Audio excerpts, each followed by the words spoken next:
Hello, everybody. Welcome back to Firewalls Don't Stop Dragons. I'm your host, Kerry Parker. Today we have got episode 495 for August 24th, 2026. It's a new show for you today. Plenty of stuff to cover. I had to do some serious triage to knock this down to a manageable amount, but we still got plenty to talk about. But before we get to the news rundown, a couple quick PSAs. First of all, update all your Apple devices. There's been a lot of important updates recently, so make sure you're keeping your iPhones and your Macs up to date. Look for those updates, set them to automatically install, so at least it will pop up messages saying, hey, you've got an update. Do you want to do it tonight? Yes or no, whatever. Please be doing that. And honestly, it's not just Apple products, though there have been some important Apple releases recently. You really need to be on top of everything right now. We are finding bugs left and right using these AI tools, and they're fixing them as fast as they can, but those fixes don't do you any good if you don't take the updates. So Windows updates, Apple updates, Google updates, phones, computers. Make sure you keep your browsers up to date. Those are a big target for bad guys. Popular apps like Office suites and things like that. Keep everything up to date now more than ever. Tip number 2.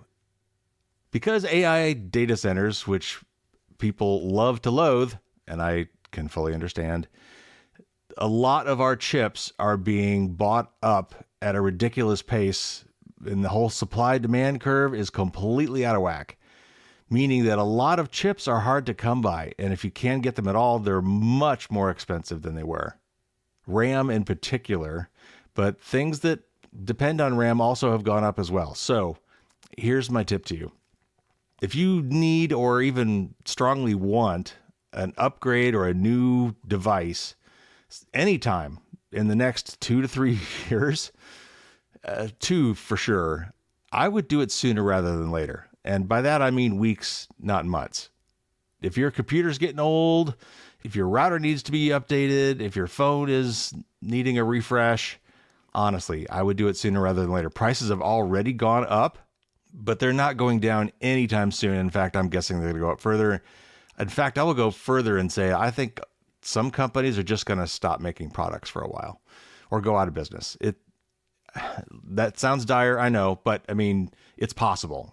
I'm not sure how possible, but if you want to get new electronics, if you're in the market or you think you might be in the next year or two, the time to do that is now. I don't want to create a panic rush on these things, but I think it's too late for that. I think we're already seeing supply problems, and it's just going to get worse, and costs are going to go up. So the best time to have upgraded was 6 months ago. The next best time is now. All right, stay tuned. After the news, I'm going to be announcing phase 2 of my experiment leading up to and celebrating the 500th episode of the podcast. It will actually be my tip of the week. So we have plenty of things to talk about in the news. I've got some news briefs, and then we're going to dive a little deeper on some other topics. So first of all, I'm going to tell you about how Flock was at one point wanting to put their license plate cameras in 350,000 Uber and Lyft dash cams. We're going to talk about a recent court ruling that says that tower dump warrants are unconstitutional, a welcome development. An unwelcome development, if you are a BMW owner, is you might have seen an advertisement when you started your car up recently. I don't think that's going to be the last time we see that. And also, hackers spent nearly $7 million on expired web domains to scam people. And then we'll dive a little bit deeper into the following. The U.S. has warned that AI-powered attacks on PLCs on critical infrastructure. So this is actually the U.S. government backing up things that I've been saying a lot recently.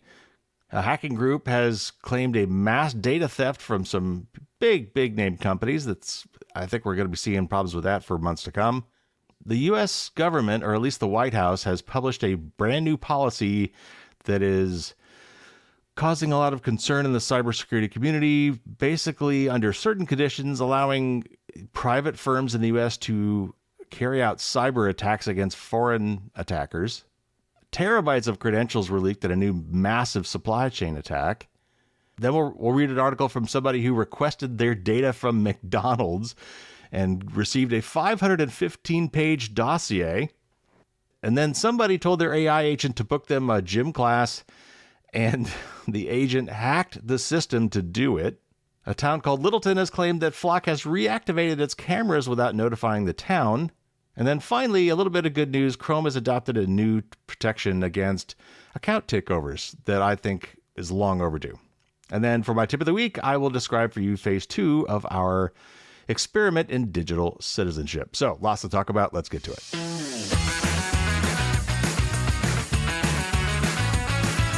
All right, so let's start off with some news briefs. And so in this case, it's from TechSpot, and they are telling us about how Flock Safety, our favorite automated license plate reader and quote-unquote security company, was planning a partnership with a dash cam company called Nexar. And Nexar provides dash cams to Uber and Lyft and delivery driver cameras. Most of these cars now come with interior and exterior cameras for, security, liability reasons, whatever. But oftentimes what this means is that your ride is completely recorded. So, be careful what you do and what you talk about. And I honestly think we need to put some laws around this, because if they're doing facial recognition and other things, that could get real ugly. But also, of course, delivery drivers as well. It makes sense, right? So Flock was basically thinking, we've got all these cars driving around all the time with cameras going. Why don't we hook them into our license plate reader mass surveillance network? The upshot is that didn't happen. I'm not sure why. The article doesn't really say, but I'm bringing it up because it's a very scary thing, and I expect this to happen more, if not with Flock, with other companies. These cars roaming around with these cameras running all the time, that's a lot of data that could be useful to a lot of people. For example, Google Maps, they're already driving cars around to do this, but they might want to supplement their maps with information from these cars. And of course, law enforcement and intelligence agencies and data brokers, there's a lot of people who would love to get this sort of information, especially if you start throwing in object and facial recognition. And it's just another case of repurposing something that was already there. It's that slippery slope. It's function creep. And it's something we definitely need to keep an eye on, and I definitely will be doing it on your behalf.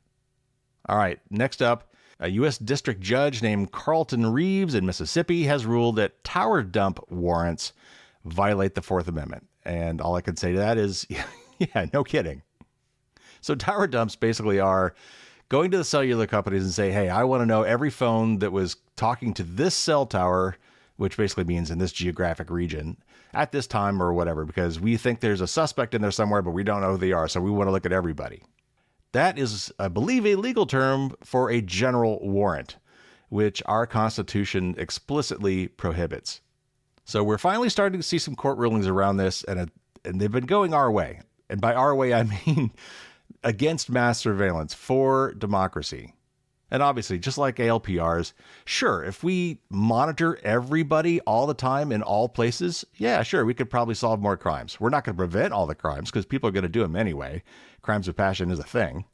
But at what cost? To our personal liberty and privacy and all those things. There's a line there somewhere, and we have gone way past it. So it's nice to see another case where another ruling is going in our favor, and I think that we're going to start to see more of these, and hopefully this will end up with some privacy regulation that will codify this and make it clear that mass surveillance is unconstitutional.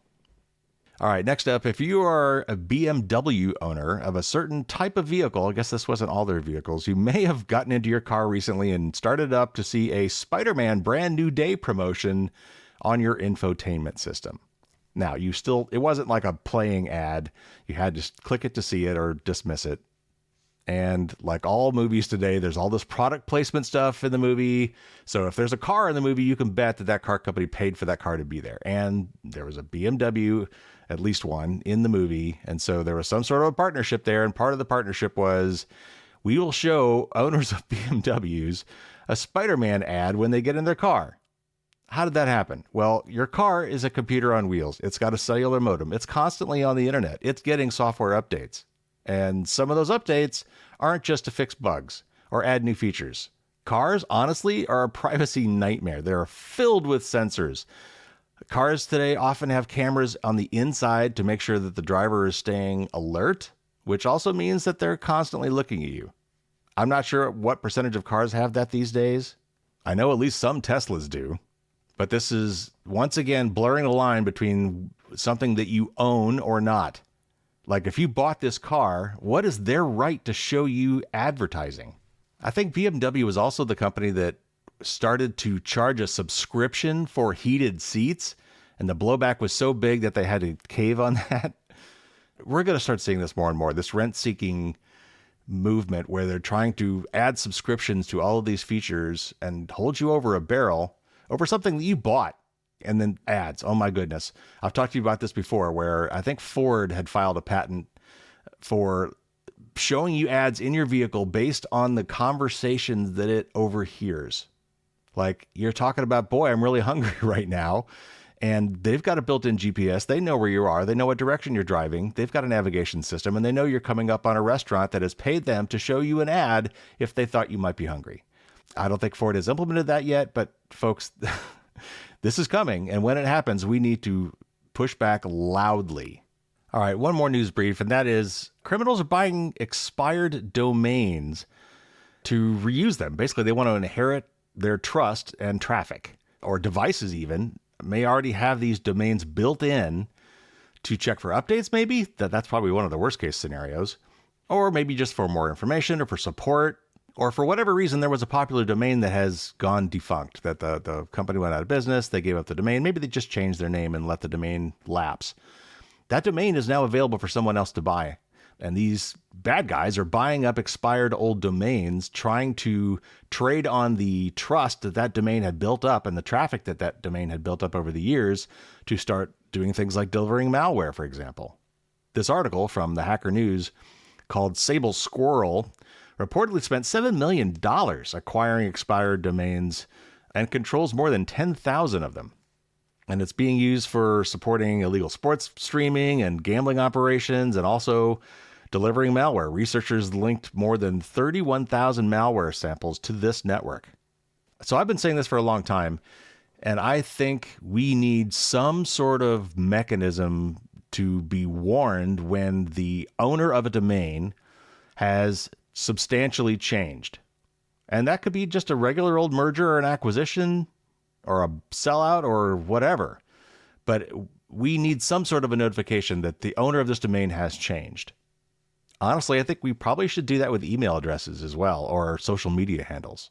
Because there are systems out there that are looking at the age and types of traffic to these domains to give it a reputation score. So basically what's happening is they're buying that reputation and abusing it. This is something actually the browsers could have built into it. I wonder if someone could just create a web extension that would do this as well. But I'd also like to know, honestly, when companies get bought out, same thing, because when private equity firms swoop in to buy somebody out, usually bad things start happening. I would like to be made aware when that happens. So I guess the take home for you guys is that know that this can happen. If you've got some really old bookmarks that lead to old websites, make sure when you go back to them after a long period of time, that they're still trustworthy. And know that just because, hey, I've heard that website before, doesn't necessarily mean that it's the same website that you remember. All right, let's move into our main news stories. First up, this is from Bleeping Computer. And the U.S. government, many agencies have come out with an explicit warning against AI-powered attacks against PLCs, or programmable logic controllers, which we've talked about on the show recently, but they're often used in critical infrastructure like water, oil, gas, electricity, etc. So, from the article, U.S. cybersecurity agencies warn that threat actors are using AI-generated scripts to exploit Siemens S7 series programmable logic controllers, or PLCs, in U.S. critical infrastructure. PLCs are industrial computers used to automate and control machinery and physical processes in factories and other critical infrastructure. The NSA, CISA or CISA, FBI, Department of Energy, and Environmental Protection Agency issued the joint advisory Wednesday saying the attacks are ongoing. And here's a quote from the advisory. The advisory relates to an active threat to Siemens S7 series programmable logic controllers. However, ongoing PLC targeting activity is broader than Siemens PLCs. All PLC owners and operators should apply relevant mitigations to reduce the risk to their devices and systems, unquote. The critical infrastructure sector most targeted included critical manufacturing, energy, water and wastewater systems, chemical, food and agriculture, and commercial facilities, like basically everything. The agencies also note that Siemens S7 PLCs are used in the defense industrial base, which could also be targeted. Threat actors are using internet scanning services such as Census and ZoomEye to find exposed Siemens PLCs and exploit critical and high-severity vulnerabilities, outdated software, and weak authentication. The advisory says the attackers are using artificial intelligence to develop Python exploitation scripts that use specialized open-source software libraries to communicate with the Siemens S7 PLC devices. These custom tools are disguised as legitimate OT or operational technology monitoring software and can provide read and write access to PLC memory, configuration data, and ladder logic programs over the S7 COM protocol. The agencies say the activity appears focused on persistent reconnaissance, potentially preparing attackers for disruption to critical infrastructure, including stealing sensitive data, damaging equipment, causing extended downtime, or leading to safety incidents. Organizations are urged to inventory Siemens S7 PLCs, install the latest security updates, block internet access, strengthen access controls, and monitor for unusual activity targeting these devices. Today's advisory follows a recent increase in attacks targeting exposed PLCs at U.S. critical infrastructure organizations. In July, hackers targeted more than 30 Minnesota water utilities, causing equipment malfunctions and forcing some facilities to switch to manual operations temporarily. And as we know from talking to Josh Corman, it was actually way more than just Minnesota. I think it was 20 states, the last I heard, that had affected water utilities. So way more than just Minnesota. And then finally, the article says, CISA later warned of an increase in attacks against internet-exposed PLCs used by water and wastewater utilities.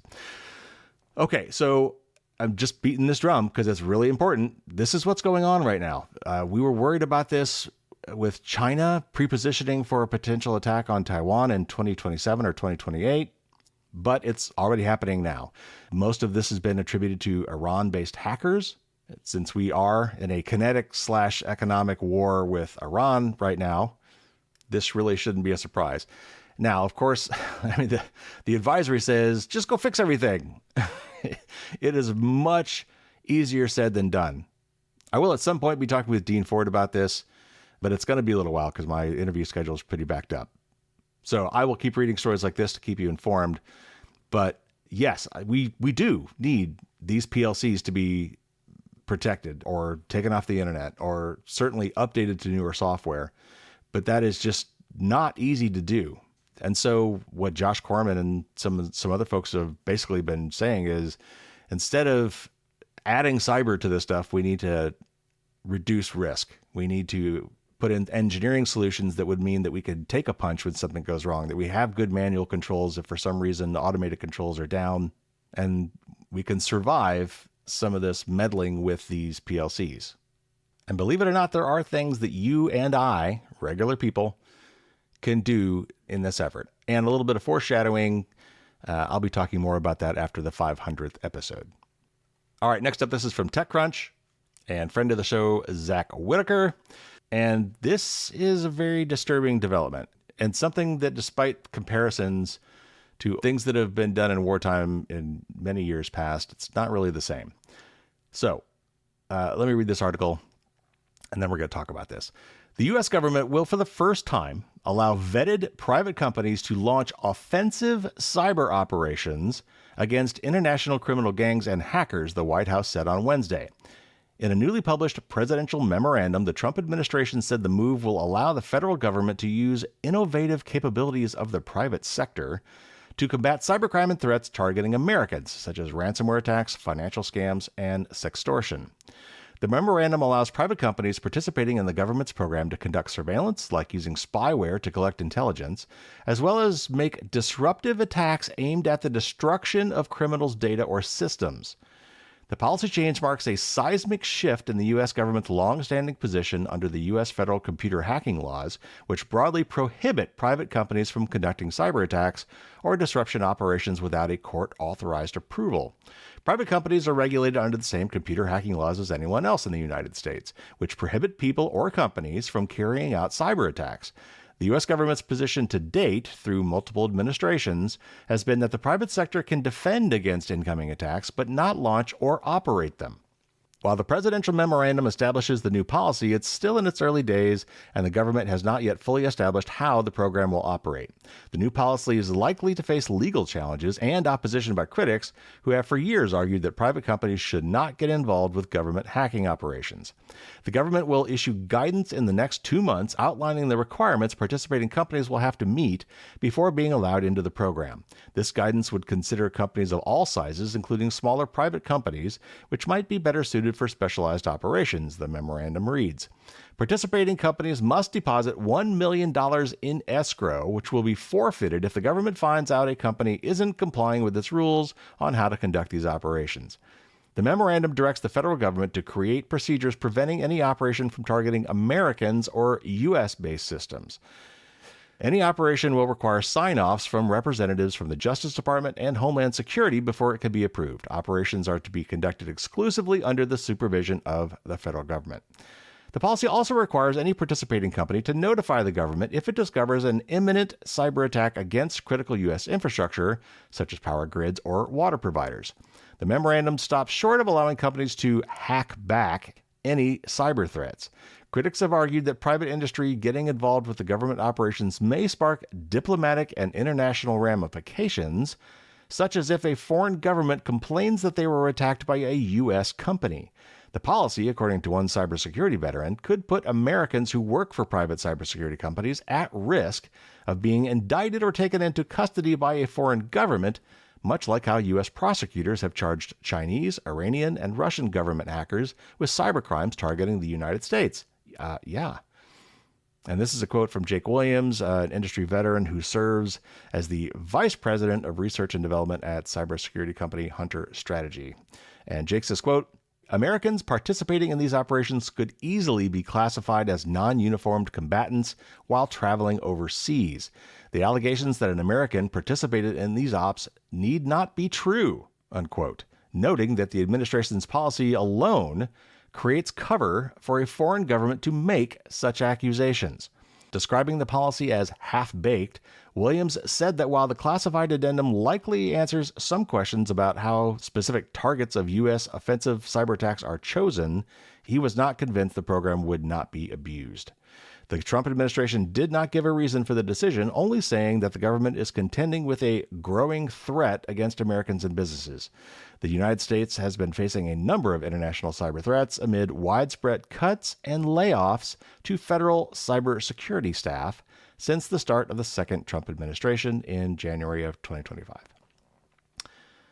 I think this is a horrible idea for some of the reasons listed here. Private companies in the U.S. should just not be involved in active cyber attacks, period, end of story. One of the things that this article brings up is a perfect example. If we allow this, and even if it's under, super classified programs where the exact companies involved and the attacks that they are committing are kept secret somehow, all these other countries now can say, well, these guys are hacking us back and it's done at the government's behest. And yeah, if we catch any of those people traveling, like maybe the CEO of a company that we're pretty sure attacked us, we're going to arrest them and throw them in jail, even if it's not true. Because if it's a clandestine program, they could just claim that they know that they're doing it and the government is keeping it from you. So I've already seen some responses that are likening this to the old privateer thing. And if you recall, this is a really old thing from way back in the day when governments during wartime usually would say, all right, we are going to deputize you to attack enemy ships and capture the people and goods on board those ships. And we'll give you a letter of marque and reprisal. It basically is the government sanctioning and paying groups to be pirates. But because it's sanctioned, that makes them a privateer. This really isn't that. I've seen a lot of comparisons to that, but it's still just I think a horrible idea. And I hope, because it's, I assume, optional, most companies are just going to say, we're not going to do it. But again, it doesn't matter. If this policy exists on the books, foreign governments are going to come out and say that we're doing it, whether we're doing it or not.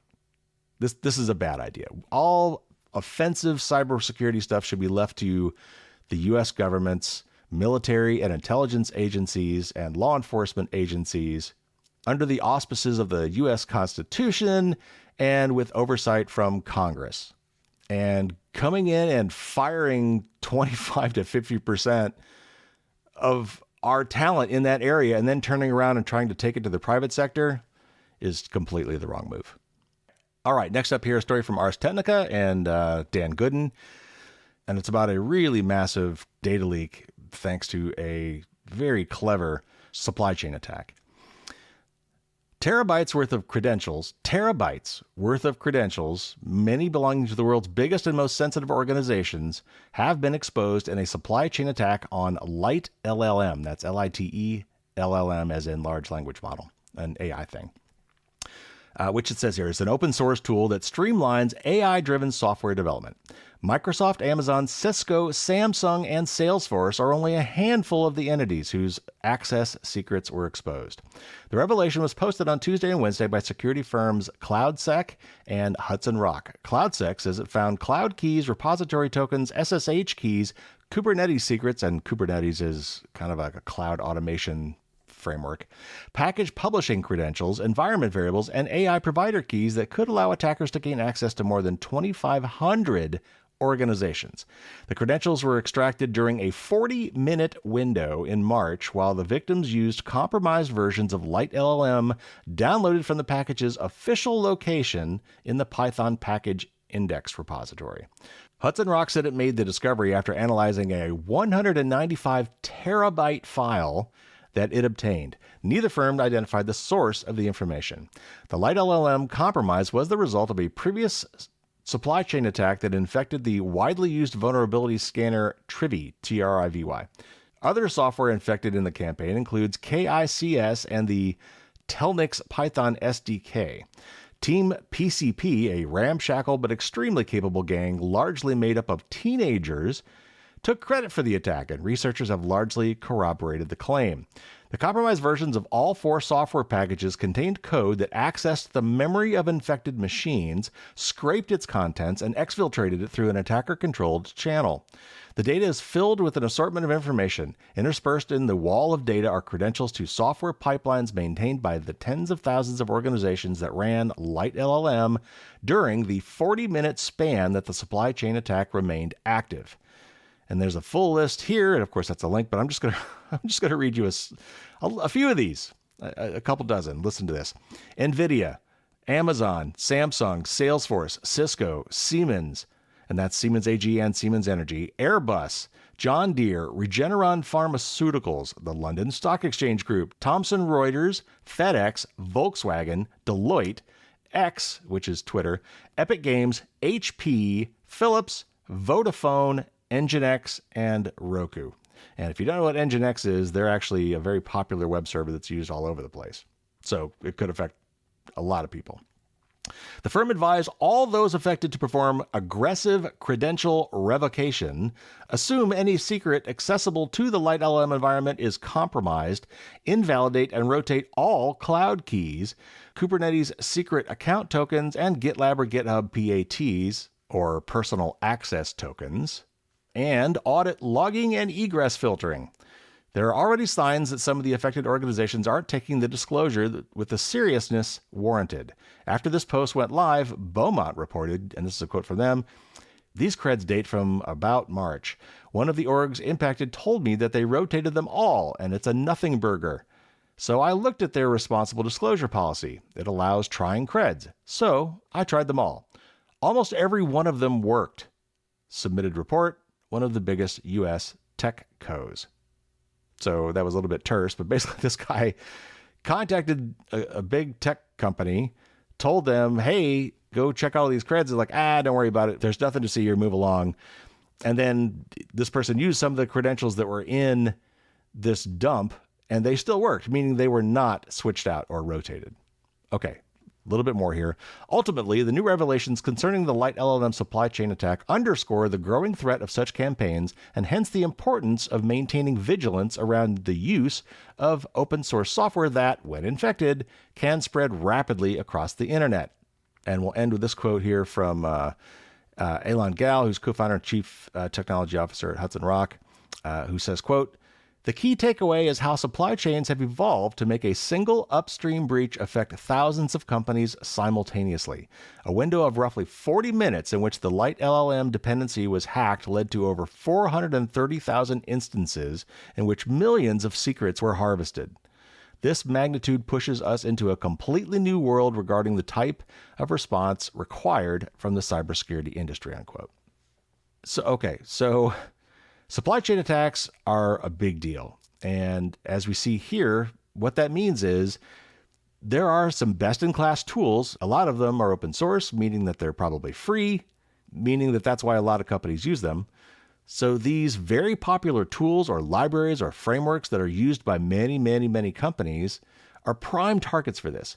And we're going to have to change the way we work with these tools, because my guess is these companies had their tool chain using this thing called Light LLM, and they set it to automatically fetch the most recent update. And while I often tell you, in fact, I told you today, to keep your software up to date all the time, there are exceptions to that rule, and this is probably one of them. And that is, if you depend on these tools that you don't control, you probably shouldn't constantly, blindly get the latest updates all the time and just throw them in your system and start using them. You should probably have a little bit of a delay. In fact, in this case, if you had delayed by an hour, you'd have been safe. I think we probably need more than just an hour. But when these updates come, somebody in your organization should be notified. Some human should look at the changes and decide whether or not they need them right away or not, and probably sit on it for a little while before they take that update. When you build software today, there's often a bill of materials, whether it's formal or not.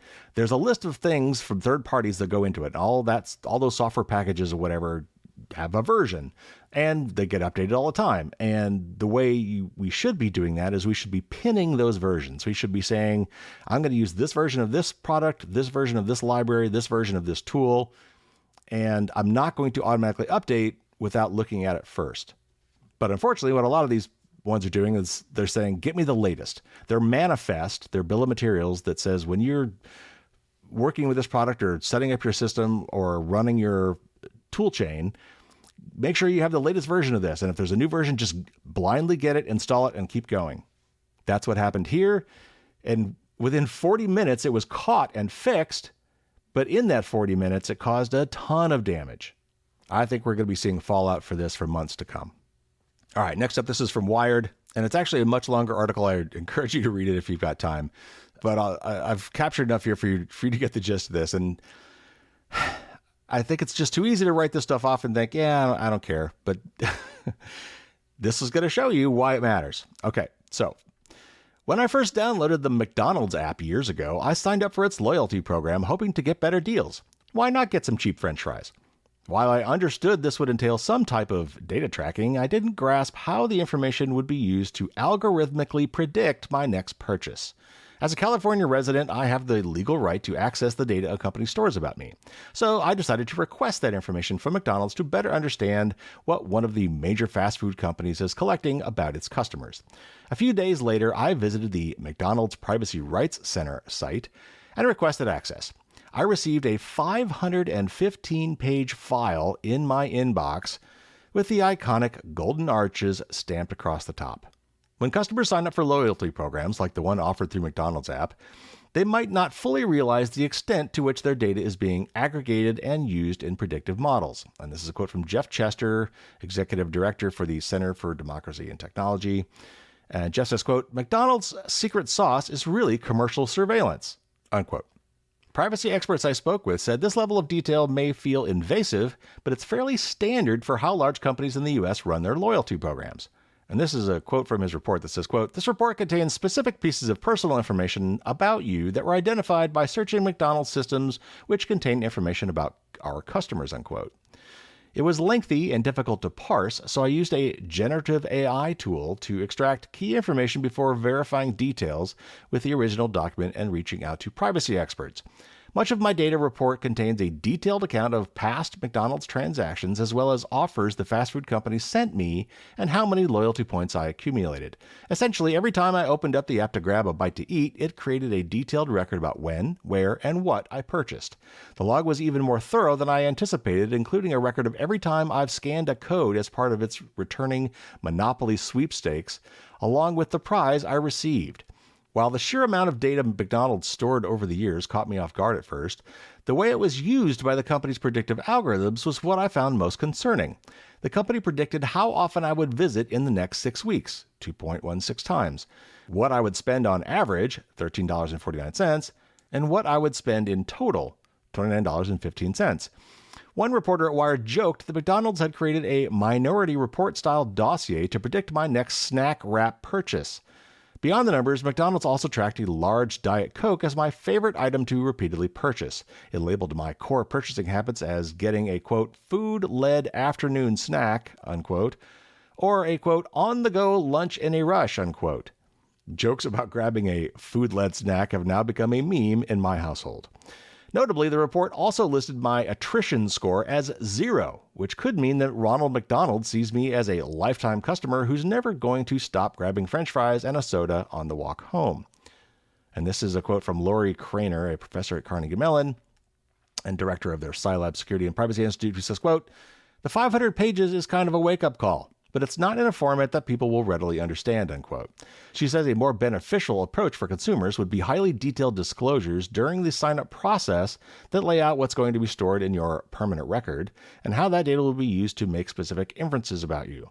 When it comes to this kind of data collection, there's a stark power imbalance between the individual consumer and the well-organized company.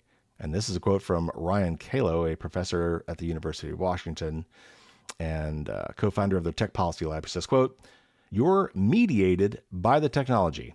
You're going through their drive-through. You're using their kiosk. You're using their app. You're in their ecosystem, and they have a bunch of people with letters after their names trying to design it in a way that maximizes profit," unquote. Calo sees this power imbalance impacting users. Rather than benefiting consumers with sweet deals, loyalty programs can be used for long-term surveillance. While many of the data points in my McDonald's report, when viewed individually, seem innocuous, the accumulation of information over years creates a creepily accurate picture of my habits.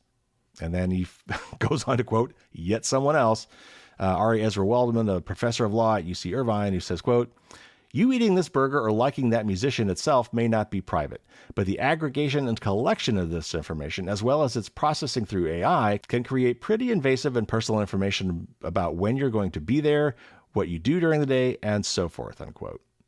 Along with the right to request access to the data collected about me, I can also request that McDonald's delete what it has stored. After rifling through the document, I went back to McDonald's Privacy Rights Center and requested that everything be deleted. It always feels good to have a clean slate. Maybe, I hoped, this could be a turning point.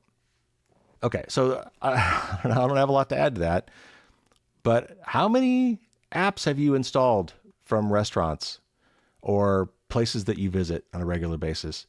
They often entice you with a free appetizer or some other trifling giveaway to get you to install their app instead of using the web. Why? For this reason. Because with the app, they can get so much more information about you. That app, even if you give it minimal permissions, can still get way more information about you than if you just gone to their website and did the exact same thing. Especially if you're using a privacy-respecting web browser and ad blocking technology, which doesn't just block ads, it also blocks tracking. So I will also say this is another great reason for using different emails to sign up for different products, because they can easily correlate you among all of these other different accounts if they're all using the same email address or the same phone number. So I will put this challenge out to you. Because of GDPR, because of CCPA in California, a lot of sites do now offer, even if you don't live in those jurisdictions, a way to go to their privacy center or whatever they call it and request a copy of your data.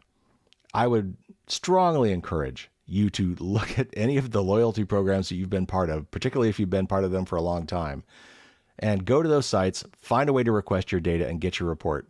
And I will say that, just like this gentleman said in the article, it can be really hard to parse through it. A lot of them are meant to be machine readable more than human readable. And I don't think that's an accident. for many reasons. But using an AI to go and parse through that can be very, very helpful. I just probably wouldn't use ChatGPT or Gemini. I would use a local AI if possible. You look at LM Studio, for example, or Olama. This would be something you could just let it churn on for a while, even if you've got a slow computer. Or you might look at something like Lumo, though you got to also understand that there's going to be a lot of personal data in that report you might want to try to redact first. But you can also probably just look through it with human eyes and pick up a lot of information. So give that a shot, see what you find. And if you find anything really interesting, shoot me an email. I'd love to know about it. All right, next up, this is from The Decoder, which I don't often quote, but it's an interesting story about AI agents gone wild. We're just going to keep seeing more and more of these. So anyway, an AI agent in Australia exploited a flaw in a gym's booking software on its own. The user, called Andrew in the report, works at an Australian company that sells AI products to businesses. He was experimenting with the agent software OpenClaw, which we talked about a long time ago when that came out, running on Anthropic's Claude, and told it to book a popular morning class. He said, quote, "I was just sitting on the couch thinking, gee, this is a chore," unquote. Minutes later, the agent reported that it could book classes far beyond the allowed window. Andrew was fourth on the wait list and asked if he could move up. The agent had already acted. Quote, "The API has 0 authorizations checks on canceling other people's reservations. I tested this with the person in the waitlist position number 1, and it actually went through. So you've moved from number 4 to number 3 already," unquote. Andrew never asked for an attack. The agent picked it as the path to the goal. There was no undo. The flaw only worked one way. Other people's reservations could be canceled without any check, but adding someone back to the waitlist triggered an error. The agent says, quote, "Bad news, I can't add them back," unquote. The bumped guest would have had to sign up again and would have landed at the very back of the line. The agent called it a classic one-way security bug and apologized. From the agent, quote, "I should have been more careful with the test and used a dry run approach rather than a live call," unquote. Liability is an open question. And this is a quote from Hayden Delaney, who's a tech lawyer, says, quote, "Software is not a legal person. Only a legal person can be liable at law," unquote. Candidates include the user, the developers of the agent software, the model provider, or the operator of the vulnerable system. In the end, Andrew had his agent write an email warning the software vendor about the flaw. Talk about the hacking skills of AI models has mostly stayed theoretical in recent weeks, including around security benchmarks. The accidental attacks at OpenAI also started out in test setups like these, before the models reached beyond internal sandboxes to Hugging Face and other platforms. The Australian case shows the same skills can surface outside any test, unplanned and without malicious intent, once agents with enough freedom to act run into insecure systems. ABC News reports it's the first known autonomous AI cyber attack in Australia. Okay, so just to be clear, what this guy did is he told his AI agent, who could act on his behalf and has access to the internet and access to his accounts, in particular his gym membership account online, and said, "I'd like to take a class, but it looks like it's really booked up. Can you get me in?" And the agent figured out that it could just go in and muck with the data. It could cheat. And it did, and didn't think twice about it. This is often what's called the alignment problem, but it's more than that. AI systems are very capable. They're very eager to please. And when given a goal, they will often go to great lengths to meet the goal and not really check in with you as they go. I've also seen this behavior that this article talks about when I work with AI, in that it tries to go ahead and do something instead of doing a dry run first, like basically taking an action that would test how something would work without actually making a permanent change. That's something you could ask it to do, but in a lot of cases it will ignore it. So the only real way to prevent that is to make sure it doesn't have permissions to do the changes. It can only run a local test and then tell you, if you really want to see if this works, you're going to have to do it yourself, because you, the human, have the real permissions to do this, whereas I, the agent, do not. Bruce Schneier has some interesting takes on this. We're going to be talking to him soon, and I'll let him explain it. But as a little preview, he notes that computers are just different than people. There's a lot of inherent guardrails and history and norms built into human behavior that just don't exist in the world of AI agents. one of his classic quotes, and he's probably going to give this one, is, if I ask you to get me a cup of coffee, you're not going to go out in the street and rob a coffee shop to get it. You're not going to go take coffee out of someone's hands and give it to me. You're also not going to give me a 2-pound bag of beans and tell me to make it. You know what I mean when I say get me a cup of coffee. AI agents don't have that context, don't have any sense of morality. If they need to get something done, they will find ways to do it. And it may not be in ways you want. In fact, Bruce Schneier calls this the genie effect, where the genie will grant your wish, just not in the way you wanted or the way you had planned. But I will stop there because Bruce, I'm sure, will give a much better version of that talk when we have him on the show for the 500th episode. But the takeaway here is AI agents can be dangerous, especially in a world of insecure products that they will happily exploit if it means getting done the thing you asked it to do. We need to obviously improve the security of our systems, but we also need to improve the guardrails that come with these AI agents. And in the meantime, I would not trust an AI agent to do anything on your behalf. It's going to be really tempting. I know I want to do it, but we've got to be very careful about what we ask our AI agents to do and what credentials and permissions we give them to do so. All right, next up, yet another flock camera story. This is from a local newspaper, actually, Lowell Sun, about a town called Littleton and how Flock reactivated some cameras. Let me just read the article. Officials claim that 5 of Littleton's Flock safety cameras were switched back on by the company without informing the town after the town temporarily disabled the cameras earlier this year. In a statement Thursday, the town said Select Board Chair Gary Wilson had requested that the Littleton Police Department access the automatic license plate reading cameras to verify their status.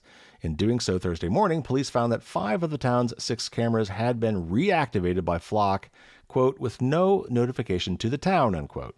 In this statement, it said, quote, there is no data shared from Littleton cameras to other jurisdictions, and at no time did LPD access any data gathered by the cameras in Littleton while they were powered.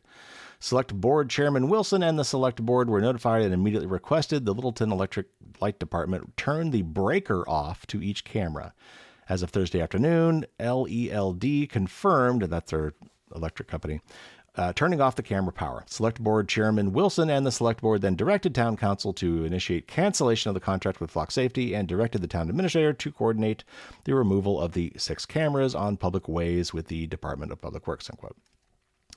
The cameras in Littleton were temporarily deactivated May 12th, quote, to allow the Select Board and municipal staff time to review the technology, better understand the available system features and operational capabilities, and evaluate policy considerations before any future decisions are made, unquote, according to a frequently asked questions page about the cameras on the town's website. The town's administrator's office, Wilson and the spokesperson for Flock Safety did not immediately return requests for comment by the Sun early Friday afternoon. Police Chief Douglas Landry declined to comment, citing the removal of the cameras as a town decision. Flock's system of ALPR cameras has become a point of controversy in many communities whose police departments use the cameras.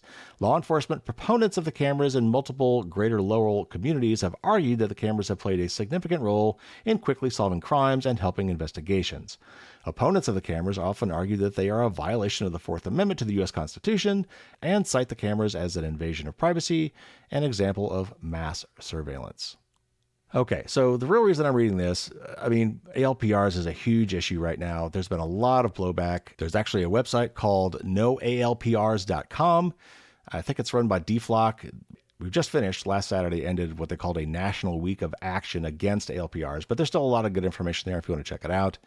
Also, I've seen some rumors on the web that for Halloween this year, there's going to be a lot of people vandalizing, taking down, putting bags over, painting over these cameras.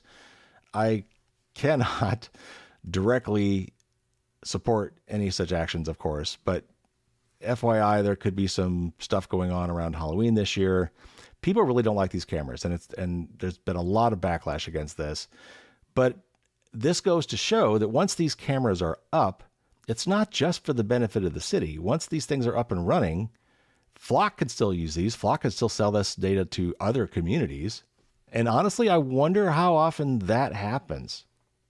But it's not sufficient just to cancel the contract. You've got to depower at least, if not remove, these cameras to make sure that they're not still functioning. If you have a little bit of soldering skill, you might check out the Flock U project and the OUI Spy hardware package that will let you create a small little device. It's pretty small. It's maybe a couple inches high and less than an inch wide, less than an inch thick, that will beep as you drive by or walk by or whatever, flock cameras and other related cameras. It's not perfect, but it's still interesting. And I've got one that I'm going to be keeping in my car as I drive around because I'll be very curious to hear it go off and see if I can spot where the camera was. All right, last story for the day, and this is some good news. And it's from Ars Technica as well. And it's about a technology that solves a problem you might not have been aware of. So I think it's good to bring it up. Okay. Google's Chrome browser has added a new feature that could go a long way in preventing a form of account takeover that's grown increasingly common as users adopt two-factor authentication, passkeys, and similar protections. The new Chrome protection is known as Device-Bound Session Credentials, DBSCs. The measure stores a unique encryption key in a silicon-resident fortress that's built into the device running the browser.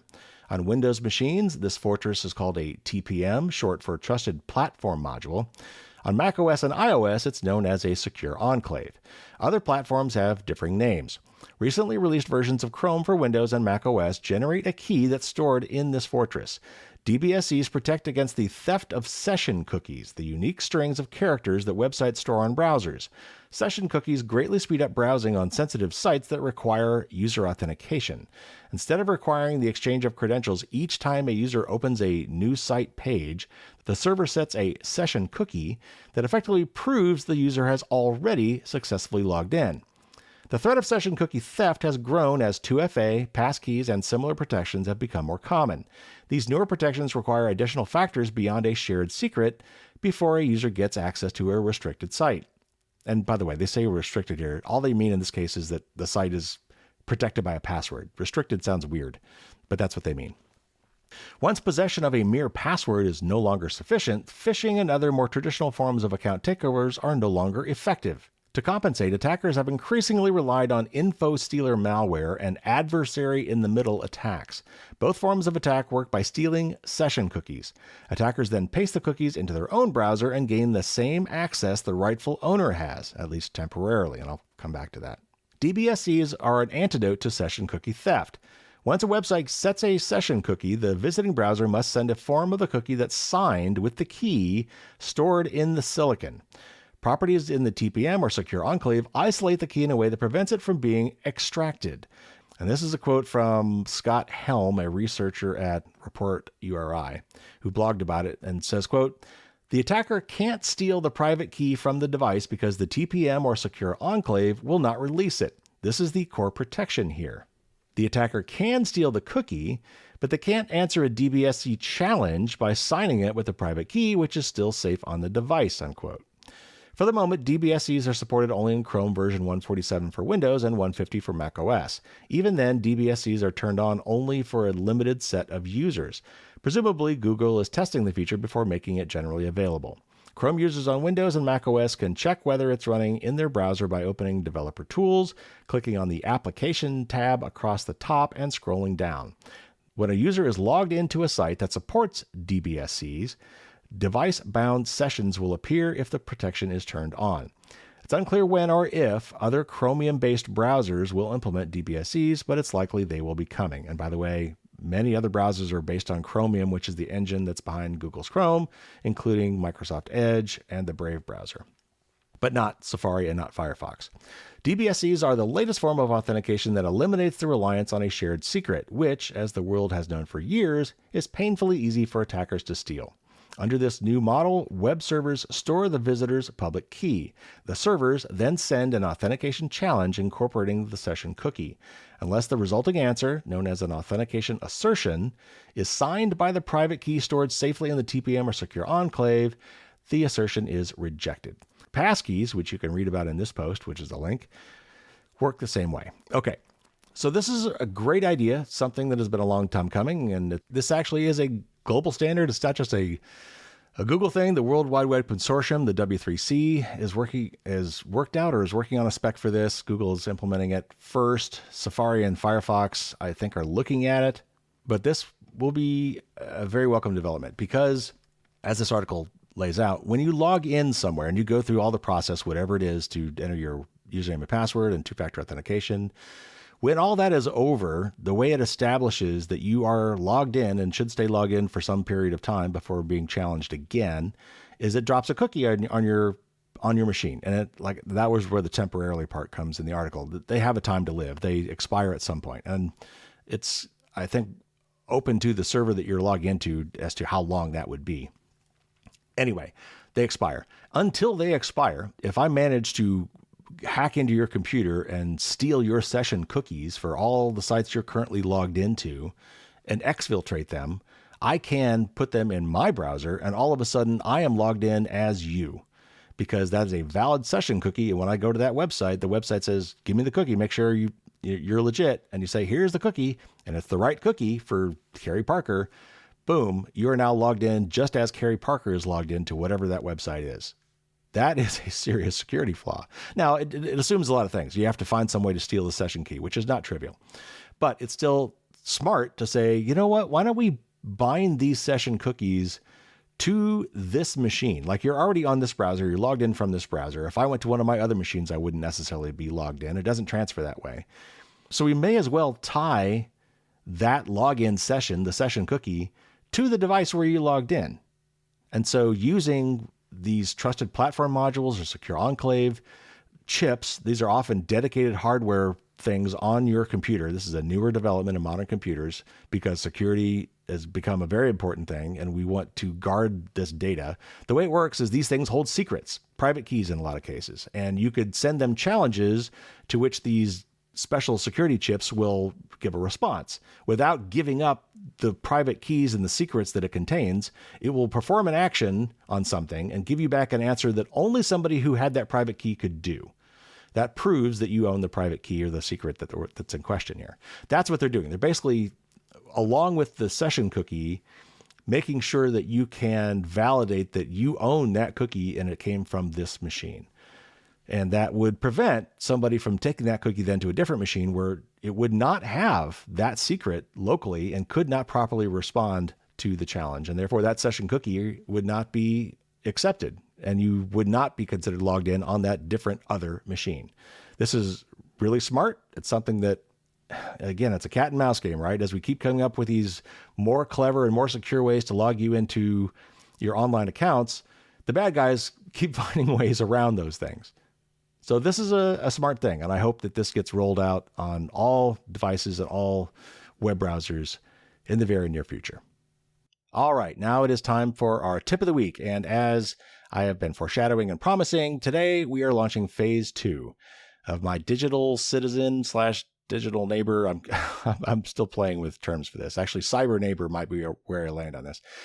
Anyway, phase 2 of my experiment to try to optimize how we can all be more secure. And that is, I've got all these great ideas and all these tips in my book, over 200, all these articles I've written, all these things I think are simple and easy for most people to do, but I want to get more people to do them. And so I want to figure out what might be stopping people from doing it and what motivates people to do these things. So that's the experiment we are currently running. And phase 1 of this was to do them for yourself first. Learn how to do these things on your own. Do them. Improve your own security and privacy in the sense that self-care is not really being selfish if people depend on you. It's the same reason that airlines always tell us to put our oxygen mask on first before helping somebody else. Or to put it in self-help book terms, you can't pour from an empty cup. So I've gotten a lot of feedback. I was hoping to get more, but I did get some feedback. Thank you to everyone who responded. I very much appreciate it. I have read them all at this point. I would still love to get more. Phase 1 is going to stay open if you want to keep doing things for yourself first and then move on to phase 2. But here's phase 2. I want you now to go help other people. This is where the magnification comes in. This is where the ripple effect happens. If you are old enough to remember the old Fabergé shampoo commercials and they told 2 friends, and they told 2 friends, that's what we're talking about here. Not only would I like you to go find someone else that you can help do some of these basic security and privacy things, I want you to do it in such a way that they then may be able to go on and do that for somebody else. Obviously, doing this for someone else is in itself intrinsically valuable, but beyond the altruism of it, helping someone else be more private and secure, particularly somebody that you know, somebody who's in your, that might have you in their contact list or might have a connection with you over a communications app. That proximity, that virtual proximity, means that if they are hacked or if their data gets loose, it's likely to impact you as well. So it's actually also a selfish reason to help other people. And then carry that forward, the more people that take these basic steps, the better off we will all be. And not just in the regular data breach sense, but in the sense of preventing proxy networks and preventing botnet networks. These are things that are used by really big time bad actors to attack things like critical infrastructure. It's a virtuous cycle on many levels. So I encourage you to go and read my article about this. You can get there quickly by going to fdsd.me/phase2. And of course, phase 1 goes to the first article.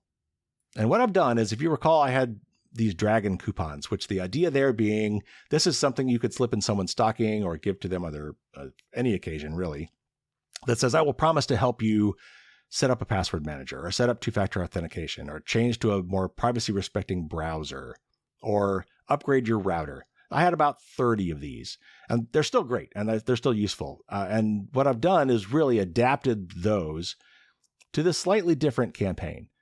But basically, there'll be like a 1 page per action that you could take. And each of those actions will definitely have a lot of sub actions, and there's a little checklist on each page. But the idea being is you sit down with your beneficiary and go through it with them. In fact, if possible, have them do it at your direction so they could learn while they go. Have them take notes so that when it's all said and done, maybe, just maybe, they can then turn around and help somebody else. My goal has always been, from day one, when I wrote the very first edition and self-published my book, to help as many people as possible. Because the more people we help, the better off we are all collectively. There's so many benefits to doing this, not just for the individual, not just for your social circle, but for our community. And to reach more people, I can't just do it myself. I can't just rely on you, my direct audience.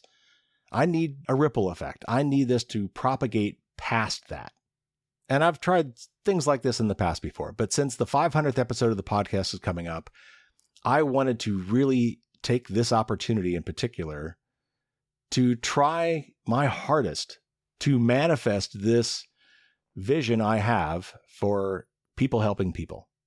And I'll just say again, with all these stories about critical infrastructure attacks and pre-positioning attacks, this is really important, not just for protecting your data and personal information and, maybe minor security problems. This could be a serious life and death issue if our critical infrastructure is taken down for any length of time.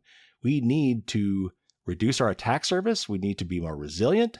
And there are plenty of things that regular people like you and I can be doing that will make things better for all of us, that will make us less attackable and make us more robust when attacks inevitably happen.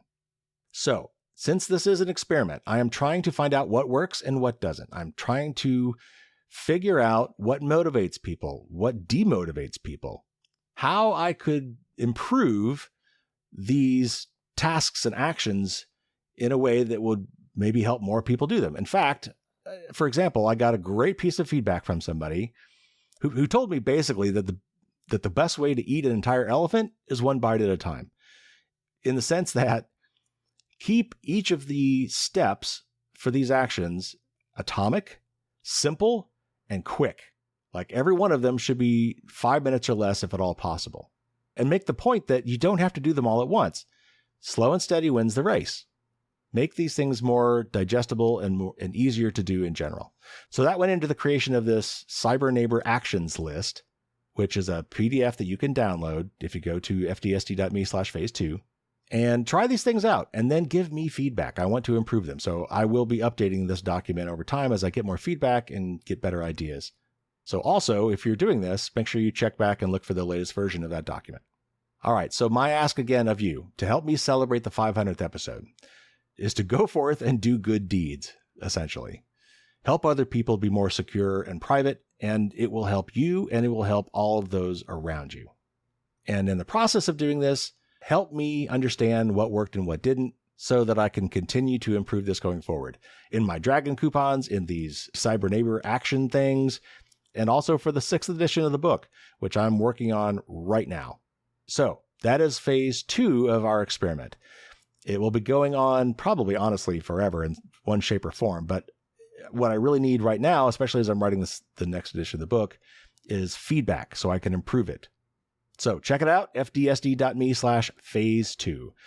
And there you have it, your news and your tip of the week.